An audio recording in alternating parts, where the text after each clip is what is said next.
Përshëndetje të gjithëve. Në vijim të takimeve që unë kam patur para disa javësh në qarkun Fier, kemi organizuar takimin e dytë me prefektët e qarqeve, kemi biseduar dhe analizuar situatën për sa i përket masave të emergjencave që duhet marrin dhe veprimeve që duhet koordinojnë veprimet midis policisë, prefekturës dhe strukturave tjera shtetërore. Ndër të tjera, çështja që unë për cilën unë kam kushtuar një rëndësi shumë veçantë është zbatimi i paketës sigurisë në shkolla. Sot në qarkun e Fierit, në Cakrën, kemi pasur një ngjarje e cila për fat mirë nga ana e policisë është arritur të identifikohet dhe të zbulohet në rastin më të shpejt. Sikurse dhe ju e dini, kryeministri është tashmë në një konsultim publik për sa i përket çështjes dhe paketës sigurisë në shkolla. Shumë shpejt qeveria shqiptare do të aplikojë Smart City-n, i cili do të rrisë sigurinë në mjediset e shkollave dhe ambienteve përreth tyre. Çfarë duhet roli policisë në këtë rast kur gjitha ngjarjet kriminale pothuajse kanë filluar që brenda shkollave? Ku duhet të ndryjë policia këtu?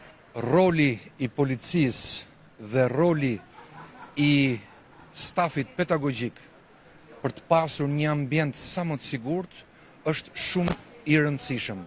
Modeli të cilin nxënësit e shkollave ndjekin, po ashtu është shumë i rëndësishëm.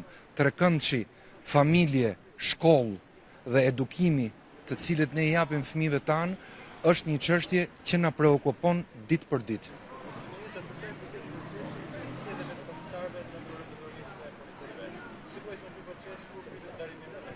Ky proces ka pasur 288 aplikant, nga 288 aplikant kanë fituar të drejtën për të qenë dhe për të emëruar shefa komisariati 100 prej tyre. Procesi po vazhdon, shumë shpejt neve do të kemi 48 oficerë policie të cilët do të drejtojnë komisariatet në gjithë policinë e shtetit. Nuk është bërë një renditje e cila kategorizon 48 të parët. Renditja është sipas rendit alfabetik dhe pikëve. Mënyra e përzgjedhjes së procesit do të jetë si ajo me drejtorët e qarqeve. Shumë shpejt shefat e komisariateve do të jenë në detyrë. Sa i përket krimit të organizuar dhe luftës kundër narkotikëve, kohët e fundit po pritet shpesh. Policia këtu si është në bashkëpunim pasi krimi i organizuar na vjen nga jashtë, nga brenda jashtë? Kemi pasur disa raste dhe ngjarje kriminale me pasojë vdekjen.